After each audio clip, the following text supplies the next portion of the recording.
Buenas noches, amigos televidentes, bienvenidos a un programa más de su programa Hablemos Claro.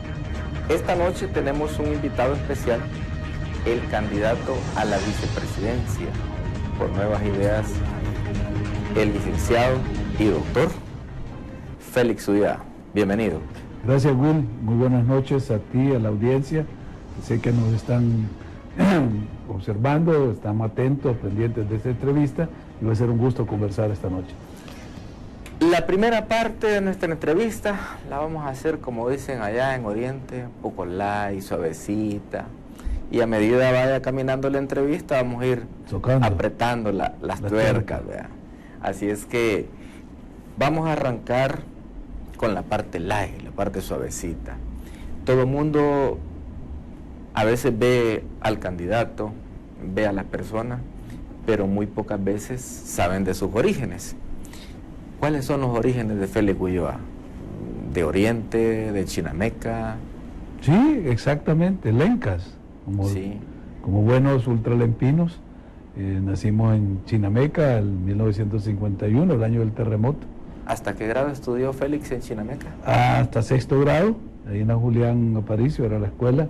De ahí me fui a estudiar a San Miguel porque ya pues había que prepararse un poco más. Y ¿a qué escuela fue a San Miguel? Al Instituto Católico de Oriente. Tuvimos una formación con principios cristianos sólidos, y luego pues ya tuvimos que emigrar a la capital porque en esa época yo me gradué en 1968, por cierto. Estamos ya cumpliendo. Yo nací en el 66.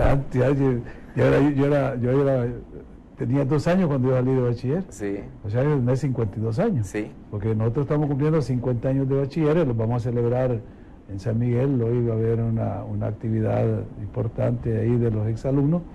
Y bueno, es un gusto poder recordar esos años cuando jugábamos ahí pues en La Curruncha, toda la zona donde estaba abierto. Esa sí, era una zona, además era fresco ahí, esa sí, parte de San Miguel, muchos árboles. Se llamaba la Ciudad Jardín, creo que, no sé si todavía se llama así. Sí, Ciudad Jardín. Ciudad Jardín, era muy bonito. A mí siempre que paso el EMPA, siento ya que tú respirás otro aire. Ya estaba la radio Pax, que le llamaban ahí, que estaba atrás del Colegio Marista. Sí, ya. Estaban empezando, porque nosotros cuando llegamos era solo el colegio, estaba vacío, y un colegio de hembras que era La Paz. Colegio de Josefino. La Señora La Paz. Y pues ahí era una zona muy agradable, y había una radio, creo que era la radio Pax. Pax, estaba Danton Fernández, un famosísimo locutor. Ese era de Chaparrastique. Pues esa radio de Chaparrastique, porque hicimos un concurso de oratoria, y claro, él era pues un periodista profesional. La voz de oro de esa época. Exacto. Así que son buenos recuerdos. Sí. Buenos recuerdos, y tú que eres hombre de medio, pues sabrás que San Miguel se fue desarrollando en los medios, y hubieron periodistas muy buenos como Danton, la familia Aparicio, que todavía tiene una radio. ¿Fue periodista? ¿Quién? ¿Félix Ulloa? Yo quise ensayar, quise ser DJ, fui a la femenina cuando estaba Sergio Gallardo ahí de Lito Cruz, era recién llegados a El Salvador, ahí a principios de los 70, pero no dio la vida para estar en los medios. La voz no alcanzaba. La voz, es que esa época además en los tornamés eran manuales, entonces había que estar manejando al mismo tiempo, la mezcla, poniendo los cortos, los comerciales. Bueno, se quería mucha habilidad. ¿Por qué estudiar en un colegio cuando la materia principal es matemáticas, que más que todo ahí sean los ingenieros, carreras así que de números? Sí. Y Félix Ulloa decide estudiar Derecho. Bueno, quizás porque la matemática no era una materia que fuera mi fuerte, y yo más bien estaba orientado a la parte humanística, a las ciencias sociales. Me gustaba mucho la historia, la literatura, leer. Mi papá, a pesar que él sí era un ingeniero, de los primeros ingenieros industriales del país, de hecho fue el segundo director de la Escuela de Ingeniería Industrial aquí en la Universidad de El Salvador, nos orientaba mucho en el tema de las matemáticas, pero me gustaba más la parte del derecho, y decidí, cuando entramos a la universidad, escoger la carrera de Derecho.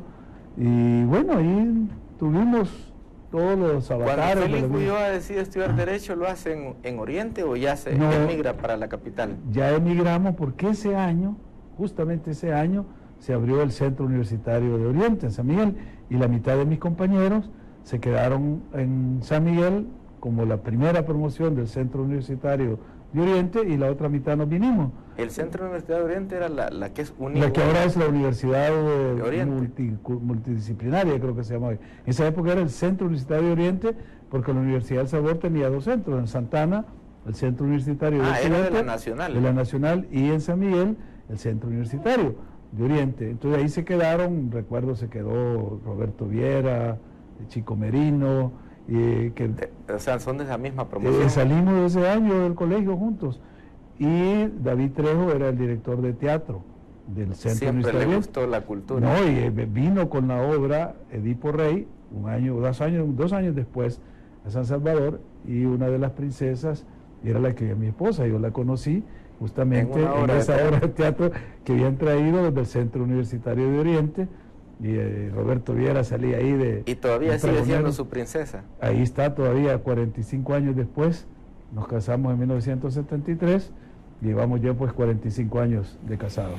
Bueno, viene a la capital, estudia Derecho, se gradúa y empieza a buscar trabajo, o ya antes de graduarse ya tenía trabajo Félix Ulloa. Pues como me casé en el 73, que todavía no me había graduado, porque hubo un incidente ahí que la universidad la intervino el ejército en el 72, y la cerraron. Y la cerraron. Mi papá era el decano de la Facultad de Ingeniería en esa época, y entonces nos quedamos pues sin hacer nada, a buscar trabajo, y me casé en el 73. Luego la reabrieron, continuamos estudiando, pero la volvieron a cerrar en el 77. Entonces yo ya decidí, bueno, no puedo terminar la carrera acá, y me fui para España. Entonces me terminé graduando allá en Madrid, en la Universidad Complutense, y regresé el 79, porque fue cuando empezó prácticamente el conflicto acá. Yo ya estaba matriculado en el doctorado allá en España, cuando se anunció que había habido un golpe de Estado aquí en octubre del 79. ¿Quién era el presidente de esa época? Era el general Carlos Humberto Romero, que le dieron un golpe de Estado, y se abrió un periodo de una junta revolucionaria de gobierno, en la cual estaban dos grandes amigos de mi papá, el doctor Guillermo Ungo y el ingeniero Mario Andino. De hecho, mi papá había sido fundador, con el doctor Ungo, del partido Movimiento Nacional Revolucionario, el MNR. Entonces, cuando yo vi la noticia, dije, bueno, ¿yo qué estoy haciendo aquí en Europa? Si allá en El Salvador las cosas están en transformación, hay que irse, hay que colaborar. Y me vine, y justamente llegando, me dice mi papá, bueno, mira, yo voy a asumir una responsabilidad, me acaban de elegir rector de la Universidad Nacional, entonces vamos a necesitar pues que te incorpores a trabajar ya. Y ahí empezamos a trabajar, pero lo que no sabíamos era que lo que venía era una guerra que duró más de 10 años. 12 años. 12 años, y que pues todos conocemos los resultados trágicos, una experiencia que no quisiéramos que se repitiera en el país. Bueno, mi papá murió ese mismo año, Vamos el 80. a hablar de ese tema. Y entonces yo creo que vale la pena a veces retomar estos recuerdos y estas experiencias para no cometer los mismos errores, porque yo lo he repetido, muchos de los errores que se cometieron en la década de los 70 fueron los que originaron la guerra de los 80, y dentro de esos dos graves errores que se cometieron, para llamarlos errores, fueron el fraude electoral de 1972 contra el ingeniero Duarte y el doctor Ungo. La primera vez que participó. La primera vez, claro. Y luego en 1977, que otra vez la UNO vuelve a ganar la elección y no le reconocen el triunfo. ¿Hasta en qué año se lo reconocieron a Duarte? En el 80, ¿verdad? Y 4. En el 84. El 84 el ingeniero Duarte ya deja de estar en la Junta de Gobierno, el PDC se constituye como un partido oficial, Duarte corre como presidente contra el mayor Roberto Dawson. Pero antes ya había sido alcalde de San Salvador, ¿verdad? Ah, sí, él tenía ya ese background, tenía una acumulación política, un cariño de los capitalinos, y después del fraude que le hicieron en el 72 se convirtió en un líder nacional. Tanto es así que la consigna, a mí me recuerda lo que está pasando hoy con Nayib, porque Duarte generaba tanto apoyo del pueblo que la gente decía, con Duarte, aunque no me arte. Sí, famosa esa frase. Famosa, porque veía que a Duarte todos los poderes económicos, políticos iban contra él, lo atacaban, lo trataban de... Bueno, lo lograron derrotar 2 veces. Porque en esa época todavía el pueblo no tenía los instrumentos que tiene ahora. Ni habían redes sociales. No habían redes sociales, la gente no se informaba, eran los 2 periódicos, ahí se decía la verdad. Ahí manipulaba. Y todo lo que esos periódicos decían era lo que la gente tomaba como cierto. Hoy ya nadie lee esos periódicos. Es decir, en los estudios de demografía que se hacen, aparece que esos medios tradicionales, escritos, están perdidos. La tendencia es que desaparezcan. Hoy la gente se informa en las redes sociales. Así que el fenómeno de Duarte, como una expresión de apoyo del pueblo, nacida espontáneamente del pueblo, y que ahora se está reproduciendo en el caso de Nayib, no va a tener los resultados de los 70, donde a Duarte, además de que le negaron el triunfo, lo torturaron, lo golpearon y lo mandaron exiliado a Venezuela. ¿Y cuál sería el eslogan para Bukele? Con Bukele aunque les duele, como algo que rime. No, ahora que estuvimos en Aguachapán el domingo, el sábado anterior, de la semana anterior, se me ocurrió decir que, como habíamos inaugurado en la Unión, el lanzamiento de la campaña, que tú estuviste ahí, te dieron un gran abrazo con Nayib, algo que quedó simbólico, dijimos de Oriente a Occidente, Nayib presidente. Sí. Entonces quedó ahí, la gente lo repetía, de Oriente a Occidente, Nayib presidente. Y por allá se oyó una voz que dijo, ni arena ni el frente, Nayib presidente. Sí. Pero ya era más político, este era un poco más, como decís tú, más light, en esta parte light que estamos, porque desde la Unión hasta Aguachapán, todo el pueblo El Salvador está con Nayib. Para cerrar la parte light suavecita, yo no sabía la parte triste, la parte dolorosa de Félix Ulloa, hasta que vi un Twitter que estaba como un año más de natalicio del fallecimiento de su padre. Cuéntenos un poco, su padre fue rector de la Nacional, sí, cuando lo asesinaron. Así es. ¿Y eso fue cuando se volvió a abrir la universidad o cuando la cerraron? Bueno, la historia de mi padre en la universidad es una historia muy interesante, porque él llega a presidir la Escuela de Ingeniería Industrial, después que regresa de una maestría que hizo en el Georgia Tech en Estados Unidos, y empieza a desarrollar la carrera de Ingeniería Industrial, que era lo más novedoso en esa época en el país, y tiene tanto éxito que lo eligen decano de la Facultad de Ingeniería en 1970. El 72, que interviene la Universidad del Ejército, se cierra, él sale, trabaja en la empresa privada. ¿Cuántos años estuvo cerrada la universidad? Estuvo desde el 72 hasta el 74, casi año y medio, casi cerca de los 2 años. Y luego él regresa a la universidad, pero como maestro, como profesor, y luego vuelven a cerrar la universidad en el 77, que es cuando yo decido irme a terminar mi carrera a España. La reabren en el 78, a finales, yo ya estoy terminando la carrera en España, y el 79, que yo termino la licenciatura, que me voy a escribir al doctorado, es cuando la vuelven a reabrir y lo eligen a mi papá rector en el 79.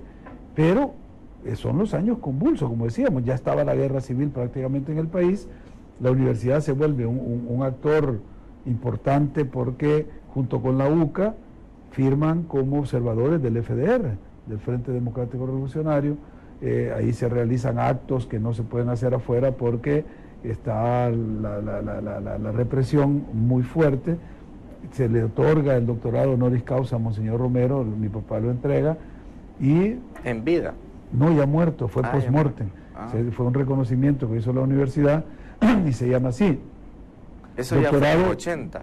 Fue en el 80, ahí por recién pasada el asesinato de Romero, que fue en marzo, esto debe haber sido como en junio, mayo quizás, porque en junio el ejército interviene de nuevo a la universidad. Entonces la universidad queda funcionando en el exilio, y mi papá lanza esa consigna. La Universidad de El Salvador se niega a morir, es una consigna universal, y varios miembros de la universidad salimos a hacer campaña en las universidades. A mí me tocó en las universidades de Estados Unidos, de Canadá, de México, otros en Europa, y una campaña de solidaridad, tanto que mi papá lo nombran presidente del Consejo del Servicio Universitario Mundial, que tiene sede en Ginebra, y justamente iba para allá y a recibir un premio, el Premio Alternativo de la Paz, que le da una universidad alemana, cuando lo ametrallaron. O sea, pues... Camino al aeropuerto. Cuando iba a la universidad a sacar unos documentos, y ahí en la 29 avenida, en la 29 calle Poniente y la 25, hay un escuadrón, lo ametralló, y ya no pudo pues asistir a estas actividades que tenía él allá en Europa, y ahí quedó ya la figura del rector mártir, que es la con la que la universidad... ¿Cuántos años tenía Félix Ulloa cuando asesinan a su padre? En el 80 yo tenía 29 años, yo nací en el 51, tenía 29 años, y nos tocó pues llevar esa responsabilidad, esa carga, que hasta ahora hemos querido honrar su nombre, tratando pues de seguir su ejemplo, de ser una persona dedicada a defender los intereses populares. ¿Hay un homenaje que le hayan hecho a su padre, nombrarle una calle, un busto, algo? Pues fíjate que no, porque aquí una aula dentro de la universidad. Hay varias iniciativas que se han hecho afuera del país, hay mucho más tributo, reconocimiento. El Servicio Universitario Mundial creó la Félix Ulloa Memorial Fund allá en Inglaterra. ¿Se llamaba igual su papá? Sí, por eso es que a mí me ponen a veces Félix Ulloa hijo, y mi hijo se enoja porque me dice, mira, es que me confunden con vos, pero él le puso también el nombre al hijo de él, o sea que pues también va a pasar la misma... La dinastía lo Félix. Que me pasó a mí también con mi papá, porque pues, yo era bastante inquieto cuando estaba estudiando. Pero la foto que publicó yo vi que su papá es como moreno. Sí, bueno, más o menos los mismos rasgos míos, el mismo color. Tenía así un aspecto, no sé, como del norte de África, como caribeño. Sí, por ahí cuando yo estaba en Marruecos, una vez me confundí con una persona que era exactamente igual a mi papá, es decir, son rasgos así del norafricano, digamos, no del Magreb. ¿Y su papá es originario de dónde? De Chinameca también. ¿Y su mamá? También, de Chinameca, todos somos, ahí tenemos el ombligo. ¿Y su mamá es de maestra? blanca, Ella está viva todavía. ¿Blanca, ojos de color? No, aunque la familia Garay, que es de ella, sí, es una familia blanca, parece que dijeron que era alguien que había venido de Hungría, llegaron a Chinameca, imagino que por la industria del café, que ahí había un beneficio, habían traído a alguien que era de los mecánicos que arreglaban Sí, eso. Siempre se traía cuando venían a montar los beneficios. Ajá, y ahí ya se quedaron y fundaron ahí la familia y Garay. dejaban la semillita. Ahí quedaron la familia Garay, que fue es decir, tuvo un papel muy importante en el pueblo, cuando era pueblo, después que fue ciudad. El primer alcalde de Chinameca era el hijo de él, Cristino Garay, que es en los récords de las alcaldías de Chinameca, si tú ves, el primer alcalde se llama Cristino Garay, y el segundo se llama Agapito Ulloa, y mis dos apellidos son Ulloa Garay. Entonces, venimos de ahí, del servicio público. Después este señor... ¿Y tantos años después, el vicepresidente de la República? Vamos a ver si sale. Félix Ulloa.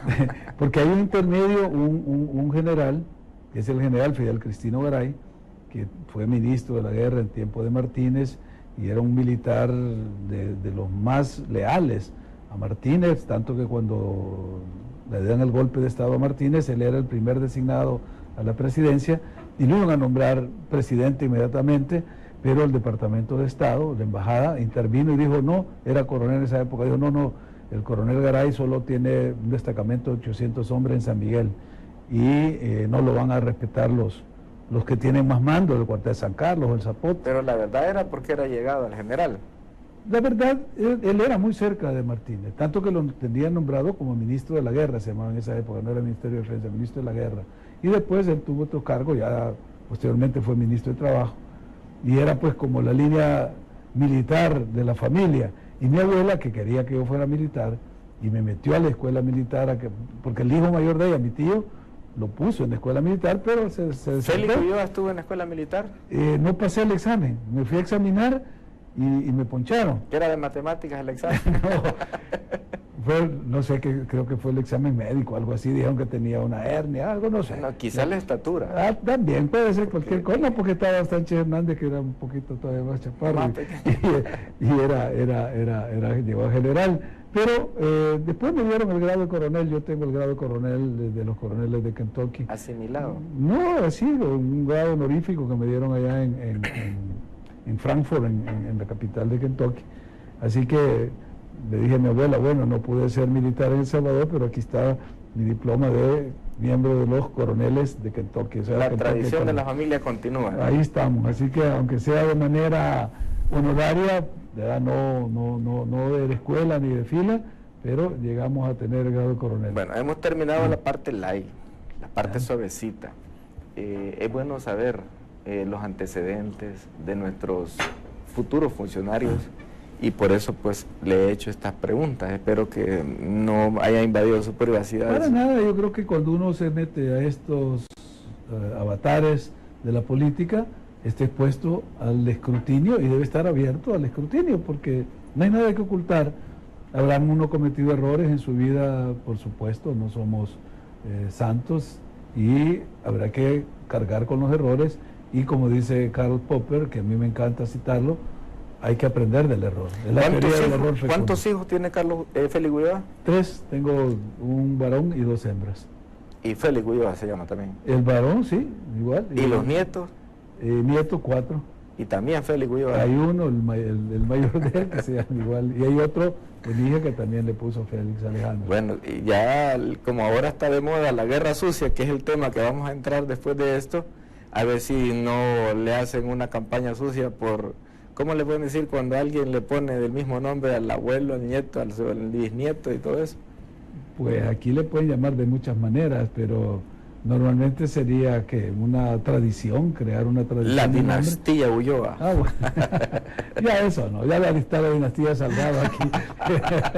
Esa sí es una dinastía, porque en mi caso no, pues soy el único que se atrevió a aceptar este reto, porque además no lo busqué yo, es decir, no era mi intención estar en la política partidista. No anduvo peleando. Tengo 27 años de no haber participado en política partidista, porque sí fui miembro del partido MNR. De hecho, fui candidato a diputado por el departamento de San Miguel en 1991, todavía en la guerra, por el partido, por el MNR, que se había creado la Convergencia Democrática. Y no ganó.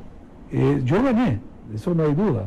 Lo que pasa es que nos hizo fraude el ingeniero Ernesto Curi del PCN, y eso no lo digo yo, eso me lo dijo el coronel Ochoa Pérez, porque él estaba compitiendo. Ochoa Pérez ganó porque en esa época se elegían 5 diputados en San Miguel, y Arena ganó el primero, que era Ochoa Pérez, el segundo lo ganó el PDC, y el tercero lo ganó la Convergencia. ¿Quién era? ¿David Trejo? ¿Quién era el diputado? No me acuerdo quién era el que iba por el PDC, por San Miguel, pero el tercero lo gané yo, y los otros 2 entraron por coalición, por residuo. Pero el propio coronel Ochoa Pérez, estábamos en la gobernación cuando presentó un escrito que se abrieran los paquetes electorales ahí, pero como lo presentó Arena, yo me opuse automáticamente, dije, no, algo nos quieren hacer.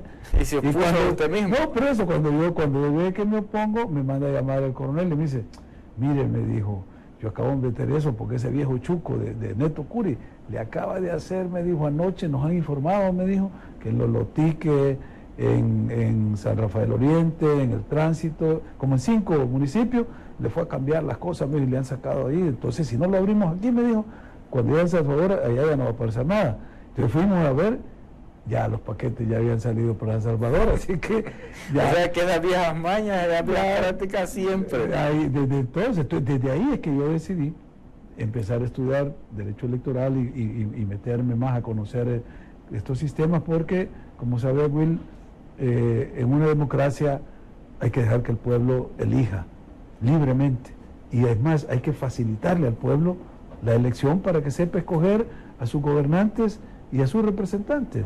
Entonces, cuando se distorsiona el sistema electoral, cuando se hacen este tipo de jugadas que no son muy transparentes, que son opacas, que ensucian la elección, el pueblo pierde, y pierde la democracia. Y a veces lo han hecho las autoridades electorales, lo que hablamos en los años 70, lo que le hicieron a Duarte, tanto en el 72 como después al coronel que declaró... Casi le tocó como López Obrador, perder 2 y ganar la tercera. Pero ahí era la autoridad electoral que estaba totalmente corrompida. Luego pasamos la guerra y era justamente para cambiar esa cultura del fraude electoral.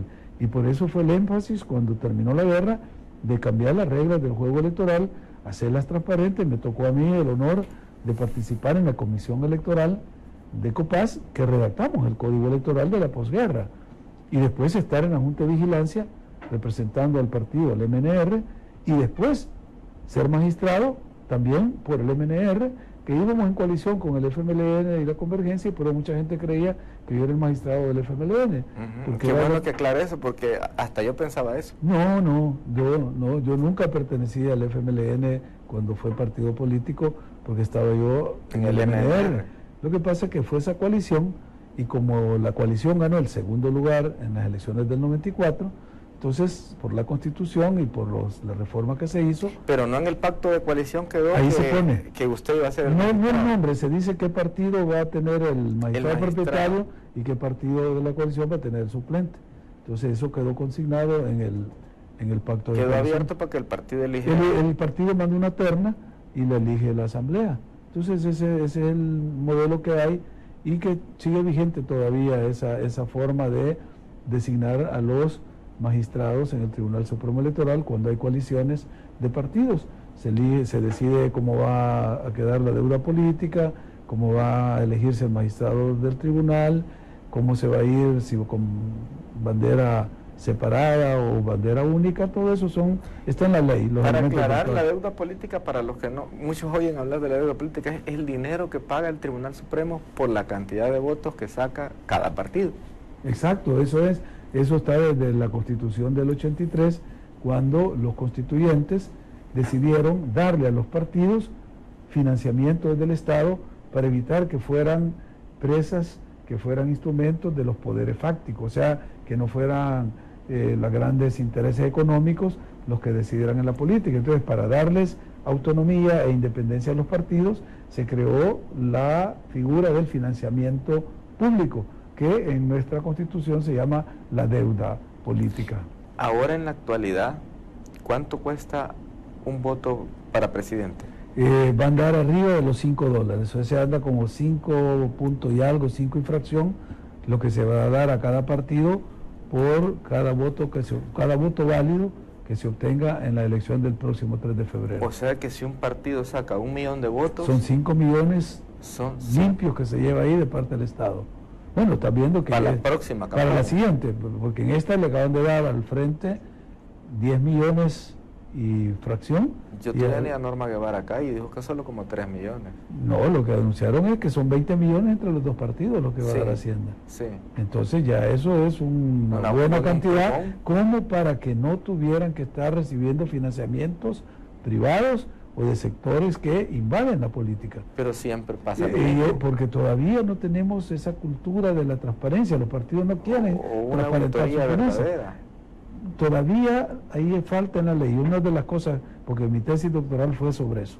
Mi tesis doctoral es sobre el financiamiento de los partidos políticos. Yo estudié muchos de los sistemas electorales, tanto de América como de Europa, para buscar cuáles eran los mecanismos que nos podían ayudar en El Salvador a tener un sistema de financiamiento político que fuera transparente, que fuera justo y fuera equitativo. Y desafortunadamente El Salvador siempre, en todos los foros internacionales que yo estaba, aparecía que era el único país de todo el hemisferio occidental que no tenía regulado el financiamiento privado. Hasta en Haití, que me tocó ser parte del equipo que redactó la ley electoral, contemplamos el financiamiento privado, poniéndole límites, que es la parte principal, que el financiamiento privado tiene que estar limitado, y condicionándolo a la publicidad. O sea que la gente debe saber quién dona y cuánto dona si es un donante privado. Aquí hay resistencia a eso. De hecho, aunque la Sala de lo Constitucional ha ordenado que se informe quiénes son los donantes y cuánto donan, hay resistencia aquí de parte sobre todo los dos partidos mayoritarios, a transparentar sus cuentas. Y eso yo creo que es una debilidad en el sistema político electoral de El Salvador, que ojalá podamos resolver cuanto antes. Esta parte de la entrevista se habla claro y pelado, como decimos allá en Oriente. Pero antes de empezar a hablar claro y pelado, se me viene un tema a la cabeza. De San Miguel de Oriente hemos tenido 2 ex vicepresidentes. Por Arena, Chico Merino, y por Arena, Carlos Quintanilla Smith. Y tuvimos un presidente que fue Tony Saca, que era de Usulután. Pero vamos a hablar en el rango de vicepresidentes. Ya tuvimos 2 vicepresidentes que la gente depositó la confianza en Oriente, votó porque se supone que estos vicepresidentes iban a representar a Oriente, iban a llevar inversión, ayuda, beneficios a Oriente, y esos 2 vicepresidentes, como dicen, fueron chiche de hombre. No sirvieron para mucho o casi para nada. el pobre Carlos Quintanilla Smith no lo culpo, porque como se peleó con Paco Flores, ese solo en el exterior, solo afuera del país lo tenían, porque ni siquiera en casa presidencial le habían dado oficina. No lo dejaron entrar. Lo sacaron. Sí. En ese caso, pues, lo vamos a evaluar a Carlitos Quintanilla Smith como no al 100%, porque Paco Flores venía de Estados Unidos de alguna misión de 15, 20 días, y en el aeropuerto ya le tenían el otro vuelo para que se montara en otro avión y se volviera a ir. En buen salvadoreño, en Oriente, la gente ha confiado, ha votado por un migueleño, por un oriental, por uno de Oriente. ¿Qué posibilidades hay o que ahora pues llevamos un tercer candidato a la vicepresidencia de Oriente, de Chinameca, de San Miguel, que nos vuelve a dejar con los colochos hechos a todos los orientales, a los migueleños, que depositamos la confianza en un tercer candidato de San Miguel? Bueno, como dicen, a la tercera es la vencida. Yo creo que ya tú lo explicabas con mucha claridad. Por parte del Partido Arena tuvimos dos candidatos a la vicepresidencia, con los dos... dos vicepresidentes. Dos candidatos, dos electos vicepresidentes, ¿cierto? Chico Merino, que fue mi compañero de clase, graduamos juntos. Del colegio Marista. Y Carlitos Quintanilla, que era 2 años menor que nosotros, salió 2 años después. Pero bueno, la tercera es la vencida. Yo creo que nosotros no los vamos a defraudar. Y tanto es así el compromiso con Oriente, que Nayib, que la mamá también es de Oriente, de Concepción de Oriente, del Departamento de la Unión, ha decidido y ha focalizado en la zona oriental ciertos proyectos, megaproyectos para llevar el desarrollo de la zona. Y de hecho el compromiso es tal que el acto de lanzamiento de la campaña de proselitismo la fuimos a hacer a la Unión, para mandar el mensaje. Y todo el mundo decía, ¿y qué van a hacer a la Unión? Si ahí, entre toda la zona oriental apenas el 5% de la votación. Y le dimos, es que nosotros no andamos buscando votos, estamos queriendo mandar un mensaje de que vamos a estar apoyando las zonas menos favorecidas económicamente, socialmente, culturalmente del país, que han sido abandonadas, a las que se les ha dado la espalda tradicionalmente. Y fíjense ustedes que de todas las zonas francas que hay, que son más de un centenar, del río Lempa para allá solo hay 2, una en Usulután y en la Unión. 100 y pico están en esta zona, este lado del país. Si ustedes ven, porque vimos en la materia energética cómo está la distribución de energía para abastecer la industria en la zona oriental, y toda la zona norte de San Miguel, Morazán, La Unión, está prácticamente sin posibilidades de tener un servicio de energía adecuado para llevar el desarrollo. Y así podemos ir enumerando todas las falencias que tiene la zona oriental. Por eso es que proyectos emblemáticos como el aeropuerto en La Unión van a ser esos pivotes para empezar a generar desarrollo.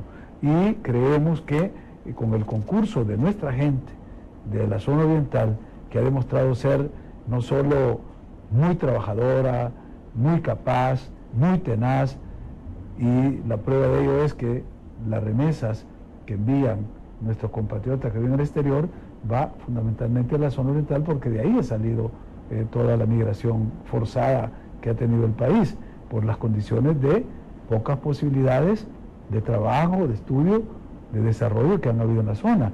Y lo decían allí en un conversatorio que tuvimos en la UCA recientemente. Si los salvadoreños desde el exterior envían 5 millones anuales, 5.000 millones anuales de dólares a El Salvador, ¿cuántos producen? Porque para que manden 5.000 millones, si tienen que comer, que vestirse, que vivir, que hacer gastos donde viven, quiere decir que mandarán una cuarta parte de lo que ingresan, de lo que ganan. O sea que deben de estar ganando 20.000 millones. Es lo que genera esta fuerza productiva que la tenemos fuera. Si la ocupamos aquí en el país, podría ser mucho más rentable. Entonces, abrir esos espacios, combatir la migración forzada para que no se den estos eventos como estas caravanas, que es una vergüenza nacional. Ver que sale nuestra gente así, con niños, personas adultas, arriesgando todo, porque aquí no se les da la oportunidad. Eso lo vamos a combatir. O sea, vamos directo a invertir en la zona oriental, y eso es una promesa, Will, que quede grabado aquí, que vamos a tratar de llevar el desarrollo de la zona oriental. Y no solo es el tema como el aeropuerto, el tren que le ha ofrecido, el bypass de San Miguel, que tú tantas veces has hablado de eso, que ha estado ahí congelado por razones políticas, hasta con el financiamiento. Lo vamos a hacer, la conectividad, carreteras, es decir, hay tanto que hacer por la zona oriental. Mejoras en las escuelas. Todo lo que va a ser el potencial que va a tener esa zona va a empezar en el gobierno de Nayib Bukele. En la época del presidente Duarte hubo una figura que se nombró para Oriente que fue muy exitosa, el comisionado presidencial. Sí. En este caso es porque los vicepresidentes se olvidaban de Oriente, entonces nombraban un comisionado presidencial. Pero en este caso quizás no va a ser necesario de nombrar un comisionado presidencial. Vamos a tener un vicepresidente totalmente vinculado al desarrollo de la zona, con el apoyo del presidente, que es él quien ha marcado el paso y quien ha puesto el rumbo y ha dicho la zona oriental va a ser prioritaria. Xuxulután, que se llamaba el granero de El Salvador, ahora está produciendo el 5% de la riqueza nacional. Se abandonó la agricultura, se abandonó la ganadería, o sea, se abandonó los cultivos que habían. Es decir, teníamos una producción de nequén, de algodón, de café, es decir, la zona era riquísima. ¿Y por qué ahora está tan deprimida? ¿Y por qué la gente se va? ¿Y por qué la gente incluso estamos perdiendo esa capacidad de trabajo? Un amigo mío que siembra ajonjolí me decía, mira, se me está cayendo porque la gente no viene a trabajar, tiene que venir de Nicaragua, nicaragüenses a trabajar, porque estamos vaciando el campo, la gente está yendo o se está mal acostumbrando a vivir de la remesa, esperar que venga el cheque para ir a gastarlo y a consumir. Y gastarse eso de manera improductiva. Es lo que Nayib llama economía extractiva, porque todos esos 5.000 millones que vienen, que deberían de ser permeabilizar los proyectos productivos en el país, simplemente se van, porque la gente compra productos que no los producimos nosotros y se van de esa fuga de divisas. Por eso tenemos ese desbalance o esa balanza comercial desfavorable, porque todo lo que hacemos es comprar lo importado y lo que se nos abre son centros comerciales. ¿Centros comerciales para qué? Para que vayamos a gastar el dinero en lo importado. Y todo importado, cuando tenemos muchos proyectos productivos que pudieran reorientarse y darle un sentido de inversión a toda esta riqueza, a este flujo, que no va a ser para siempre. Ya nos están anunciando que eso se va a cortar, y todos estos 30 años que ha venido esta cantidad de dinero, y que así como vino, se fue. Había un economista que usaba esta figura cuando todavía estaba el Colón aquí, decía, los dólares llegan a El Salvador, están 24 horas en el país y salen de regreso. Aquí a la gente le dan colones y se llevan los dólares. Entonces no es posible que con este modelo que nos impusieron desde los primeros 20 años de Arena y que continuaron en los 10 años del frente, podamos desarrollar el país. Nosotros vamos a hacer un giro, le vamos a dar vuelta, y por eso hemos hablado con los ganaderos, con agricultores, con el sector agrícola, hemos hablado con el sector industrial, que también ha sufrido los problemas de este modelo, porque digamos, todo lo que era el aparato productivo de El Salvador, que nos llamaban antes el Japón de Centroamérica, se desmontó primero por la guerra, pero después en la posguerra no se le dio a los industriales la posibilidad de transformación y de importar bienes de capital para poder reactivar la economía. Entonces lo que se hizo fue, como dijo el presidente Calderón solo una vez, si El Salvador no necesita la agricultura, dijo, si necesitamos frijoles los compramos, necesitamos país, es un país de consumo y de maquila, ahí va a estar toda la vida puesta. Y miren dónde estamos. Entonces ahora es tiempo de repensar el modelo, seguir apoyando las industrias que nos generan divisa, porque la industria de textiles, de la confección, te genera 2.500 millones de dólares de divisa, y están ellos con intención de expandirse, porque exportan a Estados Unidos el 2.5% de la demanda de Estados Unidos. O sea, no llegamos ni siquiera a satisfacer el 3%. Y dicen ellos, si lográramos siquiera llegar al 5%, triplicaríamos la rentabilidad de nuestras empresas, y eso generaría mucho más trabajo. Eso es lo que Nayib ofrece. Por eso no andamos diciendo que vamos a crear 300.000 empleos, que a ver de dónde, no. Nosotros decimos, vamos a estimular el crecimiento económico, nuestro gobierno va a jugar el papel del Estado en una democracia y un Estado de Derecho, que es ser el armonizador entre el sector laboral, el sector empresarial, ser el facilitador de la empresa privada, darle facilidades, que ahora, como nos han quejado muchos, los pues nos reunimos con los exportadores también y se quejan. Bueno, el IVA no se los dan en los 30 días que dice la ley, ahí se los tienen hasta 6 meses, hasta un año para devolvérselo. La tramitología, la inseguridad.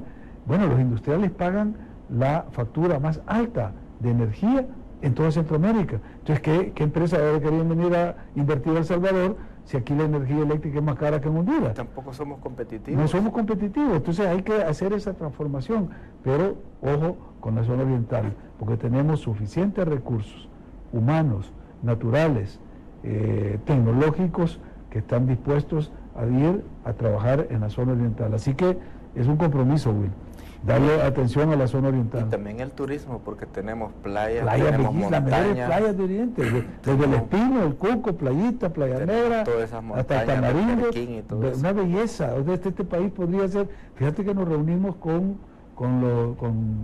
una empresa de aviación, voy a decir el nombre porque no es un secreto, con los de Avianca.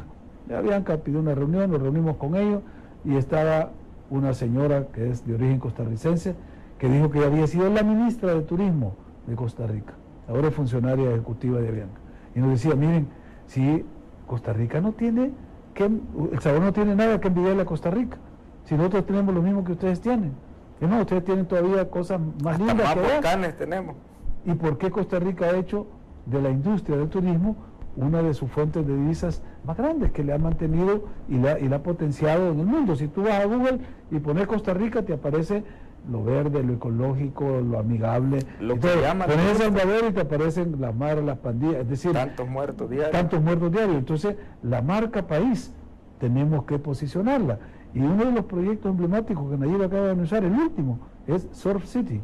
O sea, tenemos de las 10 mejores playas del mundo entero para surfear, que se pueden hacer campeonatos mundiales, pero ahí está abandonado. Entonces él está pensando en un desarrollo turístico en la zona costera. O sea, pues hay mucho que hacer en este país con buena voluntad. Para eso se debe habilitar calles de asfalto, porque esas playas están, pero las calles son de tierra.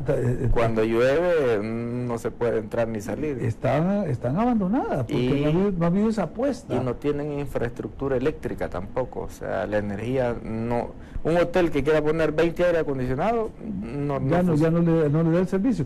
Esas son, nos decía esta señora, miren, decía, en Costa Rica la apuesta de Estado, o sea, como política de Estado fue el turismo. Entonces, apostemos al turismo, dijo el presidente. La gente viene a gastar. Claro, es que te desarrolla múltiple. O sea, primero tenés lo que es la generación directa de empleo, ¿verdad? La industria hotelera, la industria gástrica, de los hoteles, restaurantes y todo. Pero alrededor de eso van otras, ¿verdad? Va el transporte, el taxista, van todo, de toda una serie de que va desarrollándose, pero tiene que ser, como decía ella, una política de Estado.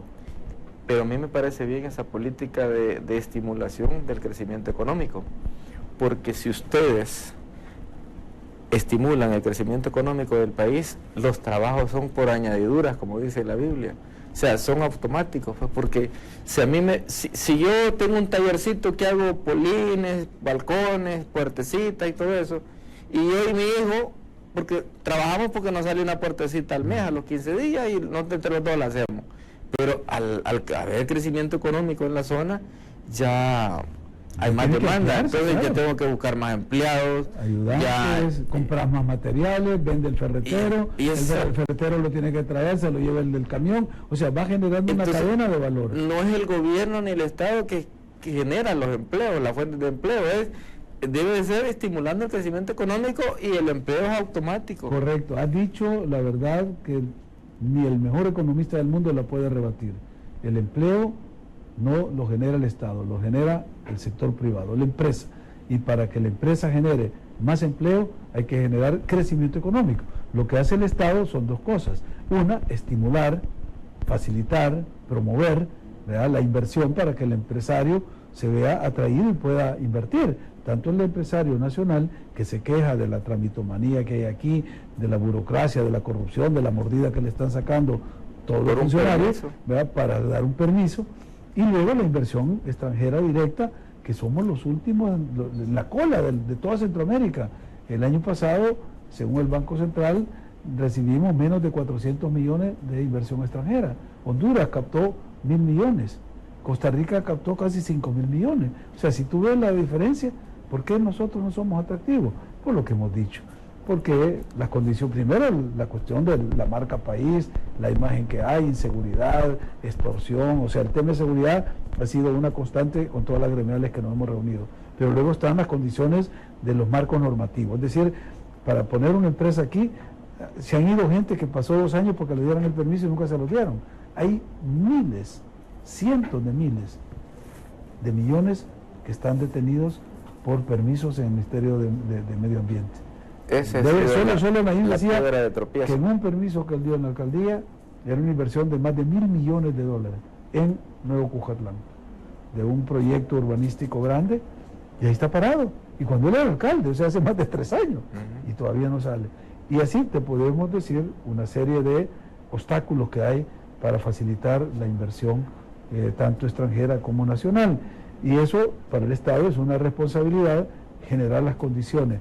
Pero la otra, y que siempre también nos lo plantean las gremiales, y nos comprometimos a hacerlo, es seguridad en las reglas. O sea, certeza de que tú no les vas a estar moviendo el piso ni cambiando la regla, y que hoy les pones un impuesto por esta cosa y mañana les pedís otras condiciones. O lo disfraza como contribución. Como contribución, es decir, ellos quieren reglas claras, ellos quieren hacer sus cálculos financieros, es decir, voy a hacer esta inversión en tal plazo, y en tal plazo estoy recuperando mi inversión. ¿Por qué? Porque las condiciones que yo pacto ahora se van a mantener y no me las van a estar cambiando, porque eso es lo que no le parece atractivo a ningún inversionista, saber que llega a un país donde no hay certeza jurídica, que no hay seguridad jurídica y que no hay reglas claras. Y esas cosas sí, te digo, como gobierno nos comprometemos, reglas claras, seguridad jurídica y ser facilitadores para y cero tramitología y evitar eso. Bueno, ya de hecho hay muchas medidas que están en proceso, otras que están a punto de ser implementadas. El caso de la firma electrónica. Con la firma electrónica evitas un montón de papeles, de papelería, y talando tanto árbol. Además es amigable con el medio ambiente, pero también queremos nosotros ser un gobierno en línea. O sea, tener la posibilidad de que tú no tengas que estar yendo a sacar una partida de nacimiento o un papel hasta San Miguel, si de aquí lo puedes pedir con la tarjeta de crédito, y te llega y lo autentica porque la firma es válida. O sea, tenemos que entrar ya en el siglo XXI. Con la ASI nos reuníamos y ellos nos decían que la apuesta de ellos es a la industria 4.0. La industria 4.0 ya la tecnología, la inteligencia artificial. Y quieren entrar a esa fase, porque si no, no conectan con el mundo. Todo el mundo está ya en esa fase. Allí lo explicaba, lo decía ahí con un ejemplo en la UCA, de que ya tenemos pues la impresión tridimensional. Y decía, de repente las camisas van a salir de los printers, pues, ¿verdad? O las tazas, o las botellas. Y entonces, si la industria nuestra no está preparada para eso, se va a quedar rezagada. Y los inversionistas no van a venir a producir a un país que está atrasado, sino donde están las condiciones para producir más. Entonces yo creo que esas son como las líneas generales de nuestra visión como gobierno para estimular el crecimiento económico. Y además tener una política fiscal agresiva, porque lo que se ha recomendado hasta hoy es que hay que reducir el gasto, Y es cierto, hay un gasto a veces innecesario en viajes, en viáticos, en vehículos, excesivo en cosas de personal, y eso es innecesario. Pero no es cerrando un chorrito que vamos a generar la inversión pública, es estimulándolo, buscando más inversión desde el sector público, porque como dicen los economistas, por cada dólar que invierte el Estado, el sector privado invierte 5, y eso es lo que te da el crecimiento económico, y eso genera el empleo. Y eso genera las fuentes de trabajo. Así es. Yo veo un gran potencial en nuestro país. Muchos lo pueden tomar como desventaja, pero yo lo tomo como ventaja en el tema de turismo, que nuestro país es chiquito, pequeño. En 3 horas podemos estar de punta a punta, 4 horas máximo. Tenemos lagos, tenemos ríos, tenemos montañas, tenemos volcanes, tenemos de todo. Bellezas naturales que Costa Rica las explota 100%. Y tenemos la ventaja que habiendo seguridad, porque ese es otro tema que se debe de tratar en serio ya en el gobierno de ustedes, aquí un turista puede tener como todo en uno. Así es. Puede surfear, puede ir a escalar, porque tenemos montañas, tenemos volcanes, puede ir a hacer kayak, tenemos lagos, tenemos riachuelos donde se puede hacer rápido, y todo cerca. Si se hospeda aquí en la capital y piensa estar 10 días en El Salvador, hoy voy a salir para Oriente, regresa a dormir a la capital. A no ser que quiera dormir en la montaña por lo fresco, es otro piso. Quedarse en el Tamarindo. O quedarse en las playas, el Tamarindo, lo que sea. Pero está todo cerca. Yo he visitado Costa Rica porque me encanta el turismo, pero quieras o no, es un país grande que si voy al campo, a la campiña o a la montaña, por decir, y quiero ir a la playa, llego mareado, porque hay un montón de curvas y bajadas y subidas que tengo que destinar un día para ir a una cosa y otro día para otra cosa, porque si lo hago al mismo tiempo, la infraestructura de las carreteras, porque como parece que es muy montañoso, pues, pero por ejemplo yo veo cómo explotan ese volcán los costarricenses, que han hecho de asfalto en la calle hasta el cráter. O sea, usted no tiene que, si usted está adulto o tiene discapacidades, usted puede llegar hasta el cráter a ver ahí el magma que está en vivo. Sí.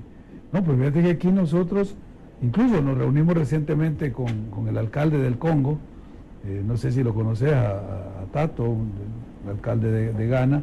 Fuimos a hablar con él porque queríamos ver cómo estaba él pensando también en el tema del desarrollo, porque ellos... ¿Por el Cerro Verde? Por el lago Coatepeque. Ellos tienen las 2/3 partes del lago, pertenecen al municipio del Congo, y 1/3 creo que a Santana. Entonces queríamos hablar con el alcalde, con Tato Lara, y nos decía, miren, aquí tenemos problemas de la lluvia, le hemos pedido al MOB que arregle las calles, porque es una zona bellísima la del lago, todavía no se ha hecho. El Cerro Verde. Y nos decía, de aquí se puede ir del lago, se puede ir al Cerro Verde, ahí tenés el volcán de Izalco al frente. Entonces, lo que tú decís, la cercanía de ambientes diferentes te permite hacer lo que tú llamas 3-1.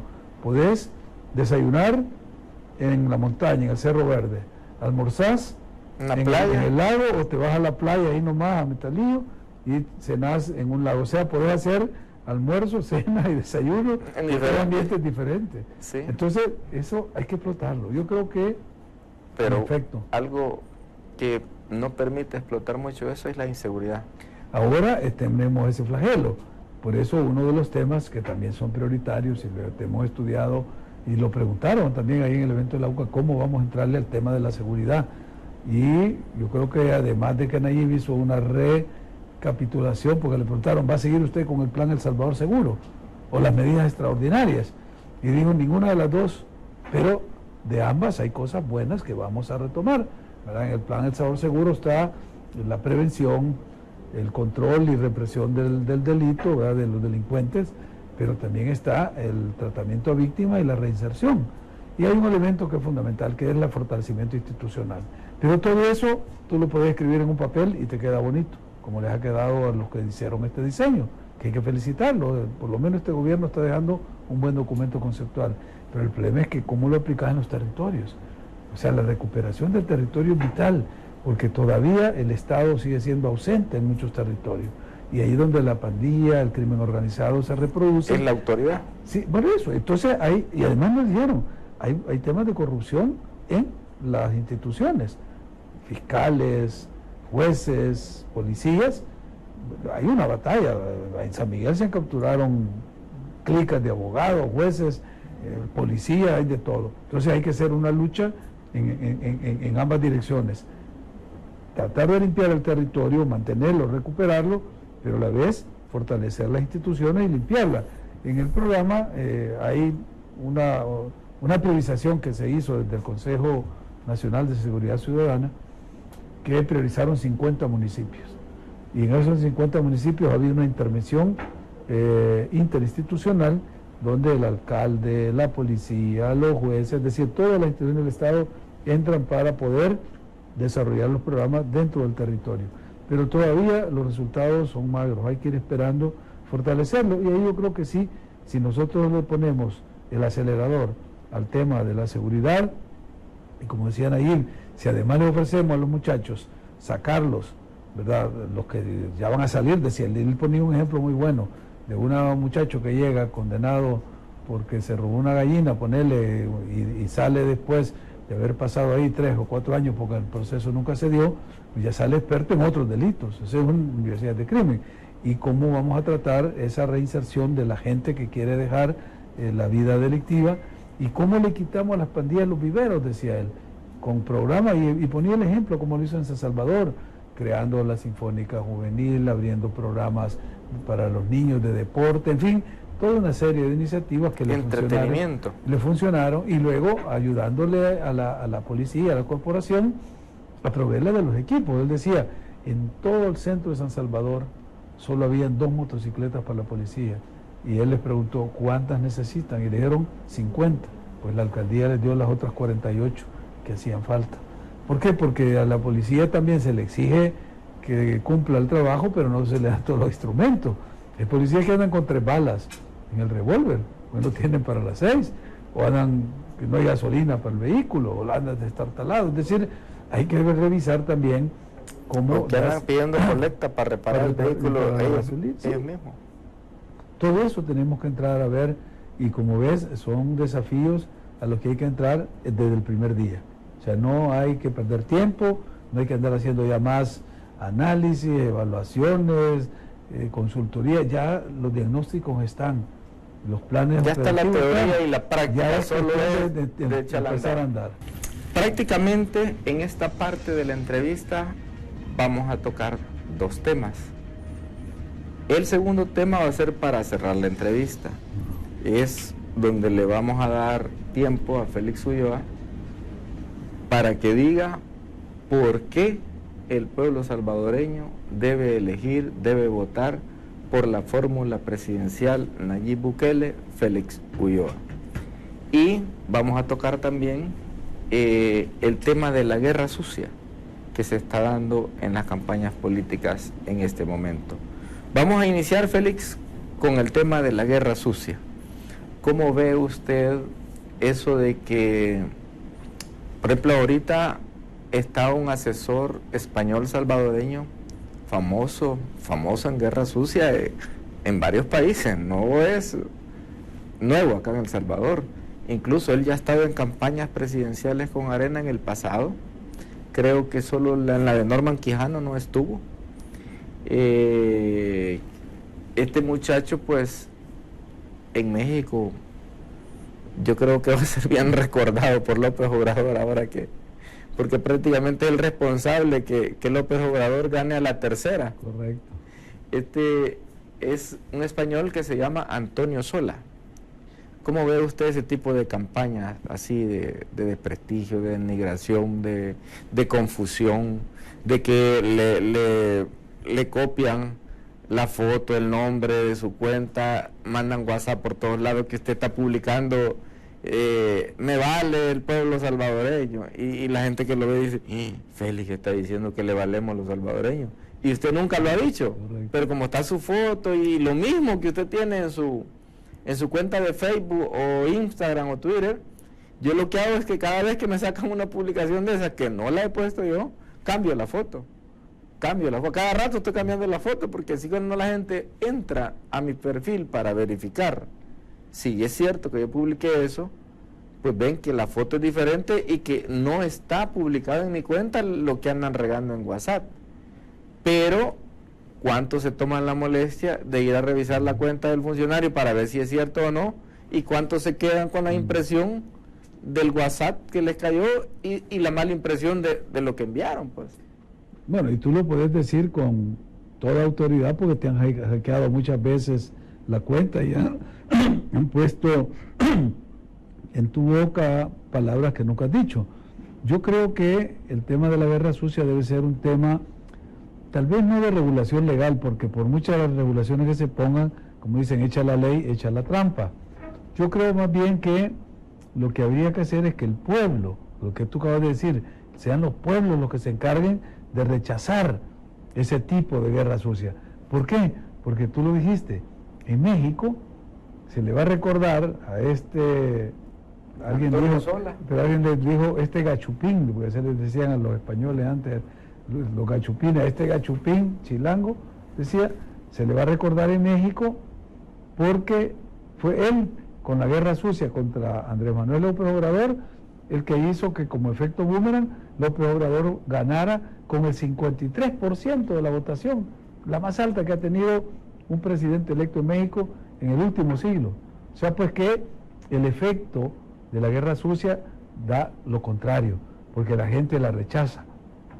Las campañas electorales tienen como principio, como objetivo, como fundamento, educar a la población que va a ir a una elección. Y además de educarla, informarla. O sea que en ese periodo que la ley señala para que los candidatos y los partidos hagan sus propuestas, conversen con el electorado para explicarle qué es lo que quieren hacer, cómo lo van a hacer, cuándo, cómo, con qué, ese periodo debe ser un ejercicio democrático y de educación cívica, de información. Pero la distorsión que se hace, la hacen generalmente los que se ven derrotados de antemano, los que ya entraron en una etapa de desesperación. Entonces recurren a este tipo de mecanismos pensando que les va a dar resultado porque en el pasado eso funcionó. En el pasado la guerra sucia era parte de una campaña de los medios tradicionales. Aparecían desplegados en los periódicos, noticias falsas en los periódicos, la gente la leía y como esa era la verdad, lo creían. Ahora, esos grandes medios tradicionales ya nadie los observa o quedará un reducto muy pequeño de gente que los mira, pero la mayoría de gente se informa en las redes sociales. Por eso es que hoy están invadiendo las redes sociales. Eso que tú decís de cortar la foto, cambiar el nombre, poner otras palabras que uno no ha dicho, lo está implementando y hay expertos para hacer eso. Y este señor, Antonio Solá, es un experto y se le llama así, se le conoce como el rey de la guerra sucia. Pero yo diría es un rey caduco, porque su reinado terminó, lo enterró López Obrador, cuando el pueblo mexicano, en lugar de prestar oídos y hacerle caso y creer todas esas patrañas, esas mentiras, esas calumnias que utilizaba este señor contra Andrés Manuel López Obrador. Pero le funcionó en las dos elecciones anteriores porque las redes sociales todavía no estaban desarrolladas. En auge. Ese es el tema. Aquí es donde está el punto, que ahora el pueblo tiene acceso a esto. Y toda la gente sabe y puede distinguir. Y lo que tú decías, para contrarrestar una guerra sucia hay que tener esa habilidad que tú tienes. A mí no se me había ocurrido, y te agradezco el consejo, de poder combatir las mentiras, porque a mí me han puesto muchas cosas. ¿Sabes lo que yo hacía? Que también me lo dijo un amigo, que a la noticia le ponía falso en letras grandes. Pero lo que tú decías es efectivo. Sí. Entonces y unos días que me estuvieron atacando seguido, lo que hice que puso la foto de mi hija. Cuando ya ven una mujer, se calma. Se calma, eso es importante conocer, porque son experiencias que uno, en la generación nuestra, nosotros, yo cuando hacía campaña con un mimeógrafo, íbamos a una escuela a prestarlo y ahí imprimíamos con los stencils y le íbamos a repartir debajo de las puertas de las casas. Después era pegar en los postes o andar pintando las calles y las cunetas. Es decir, venimos de una etapa en la que la propaganda se hacía de otra manera. Y como yo no he andado en política partidista en los últimos 27 años, pues no estaba acostumbrado a este tipo ni de ataques ni de campaña. Ahora que lo estoy viendo y lo estoy sufriendo, porque hemos sido víctimas, tanto Nayib como yo, de una serie de ataques orquestados de parte de estos grupos que dirige este señor, y por suerte ha habido todo un abanico de defensa de gente que está en las redes sociales, de gente que sabe que todo lo que han dicho son calumnias, y ellos se han encargado no solo de crear ese escudo, sino también de devolver y decir, señores, es mentira. Y como les duele eso que digan, devuelvan lo robado, eso se ha puesto ya como que es casi como un himno que se canta cada vez, ¿verdad? Devuelvan lo robado. ¿Por qué? Porque la gente realmente... Como decir buenos días. Exacto, ya es parte natural, ¿no? Y hasta el 3 de febrero, que llegue el nuevo gobierno Nayib, esta consigna se va a convertir en un reclamo nacional y tiene un eco nacional e internacional. Devuelvan lo robado. Pero no basta con Nayib eso. tiene que hacer un gobierno honesto también, si no le van a poner el mismo eslogan en la otra campaña. Y yo sería el primero, si cometemos eso, en primero señalarlo, porque él dice eso. Yo fui expulsado del FMLN porque empecé a señalar los errores de mi partido y lo hacía en privado. Cuando no me hicieron caso lo hice en público y él pone los ejemplos. Cuando se peleó con el presidente de ANDA, con Fortín, porque no le ponía agua al municipio que él estaba gobernando y se la negó, y al fin del pleito lo que hizo él hacer su propio pozo y darle agua al pueblo que está agradecido por este servicio. Pero después también, cuando quitaron los subsidios a la gente, le dijo al gobierno, al presidente, mire, esto no es justo lo que está haciendo con el pueblo.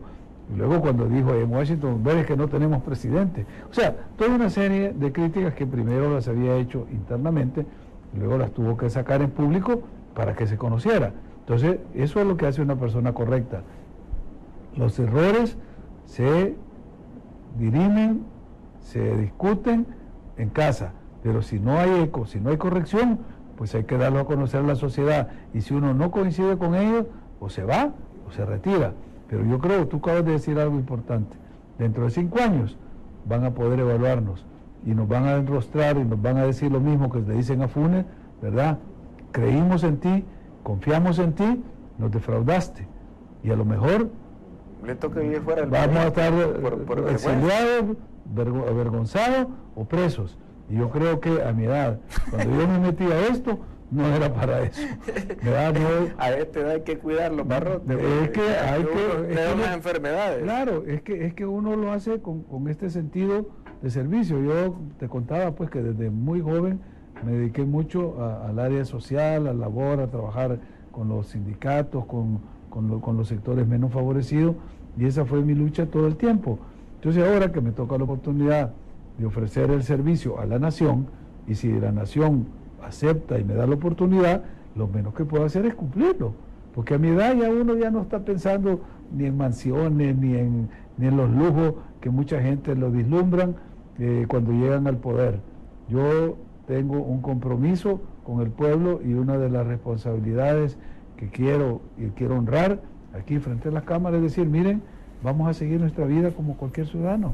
O sea, no hemos llegado para ir a cambiar de estilo, porque muchos se meten a la política pensando en eso, una forma de hacer dinero fácil. Y ese traje así que se le ve bonito ya lo tenía. No, esto yo lo he comprado. O sea, yo he tenido la suerte por mi trabajo de tener salarios bastante superiores a cualquier medio. Pues, mi trabajo, sobre todo en los organismos internacionales, ¿verdad? Que he pasado casi la mitad de mi vida trabajando fuera del país. Y de hecho yo, desde que salí de magistrado del Tribunal Supremo Electoral hasta el 2013, he estado trabajando en más de 20 países en todo el mundo, con organismos internacionales que le pagan bien, y entonces uno puede vivir de manera decorosa, decente, sin lujo, sin extravagancia, familia, pero no se trata de hacerse rico, porque si, me lo decía mi papá, si uno, y lo dice Pepe Mujica, me encanta recordar eso, hacer dinero no es malo, de ser empresario, ser millonario no es malo, pero hay que hacerlo en el comercio, en el negocio. Pero el que viene a la política a querer hacerse millonario y hacer dinero, ese es un tipo perverso, y no hay que darle espacio, porque la política es para servir, no es para hacer dinero. Entonces yo nunca tuve como diría, esa ambición de hacer dinero, ser millonario y todo, porque si hubiera sido eso, pues habían formas, ¿verdad? En el comercio, en la industria, es decir, el mundo de los negocios abre esas posibilidades. Pero mi vocación, mi espíritu no estaba para eso, ¿verdad? Quería ser un hombre que pudiera servirle a su comunidad, y ahora que tengo la oportunidad quiero retirar ese compromiso. Félix, tenemos 3 minutos para que usted le diga, viendo la cámara, a todo el pueblo salvadoreño, por qué la gente debe de votar por la fórmula Félix Ulloa y Nayib Bukele. Bueno, pueblo salvadoreño, Nayib Bukele ha dicho varias verdades que el pueblo ha escuchado. Y son verdades que él ha reproducido y ha replicado escuchando al pueblo. O sea, se ha creado esa sinergia de que el pueblo habló, nadie lo escuchaba. Nayib lo escuchó y habló, y el pueblo entendió lo que Nayib estaba diciendo. Esa sinergia ha creado ese nuevo liderazgo. Por eso es que se da esa simbiosis entre un liderazgo de un joven, como se llama Nayib Bukele, con un pueblo que estaba defraudado, que estaba decepcionado, que no tenía esperanza. Ahora, la posibilidad de que este nuevo liderazgo de Nayib Bukele, con el apoyo de ese pueblo, logren la transformación y el cambio que el país necesita, está en las manos de ustedes.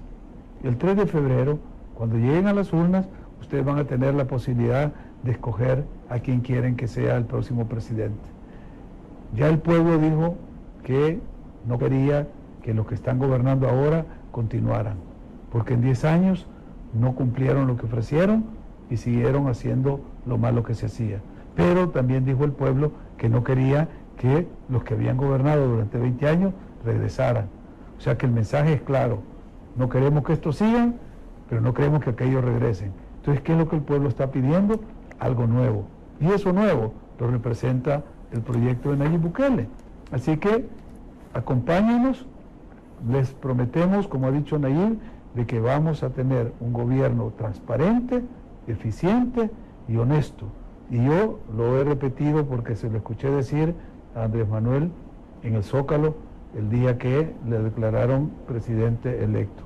Y dijo: vamos a gobernar con estos 3 principios: no mentir, no robar y no traicionar al pueblo. Creo que si cumplimos esos principios, el pueblo nos va a reconocer dentro de los próximos 5 años los esfuerzos que vamos a hacer. Así que espero que ustedes estén con nosotros, que nos acompañen y que el próximo 3 de febrero le den ese respaldo a Nayib Bukele. Marcando la bandera de la golondrina de la Gran Alianza por la Unidad Nacional, color celeste, que está en el centro, arriba, y es la bandera que está en la mejor posición. No se pierdan, es la banderita que está en el centro, arriba de la papeleta. 30 segundos para despedirse del programa, Félix. Bueno, no me queda más que agradecerte por la oportunidad que me has dado, ofrecerte la posibilidad de volver a estar contigo cuando tú lo consideres oportuno para poder seguir conversando. Espero lo hagamos ya cuando estemos más cerca de las elecciones y podamos traer nuevas ideas y nuevas propuestas para compartirlas contigo y con tu gran audiencia. Muchas gracias, amigos televidentes, por estar en sintonía de su entrevista Hablemos Claro. Nos vemos en el próximo programa. Que la Virgen de la Paz nos bendiga a todos.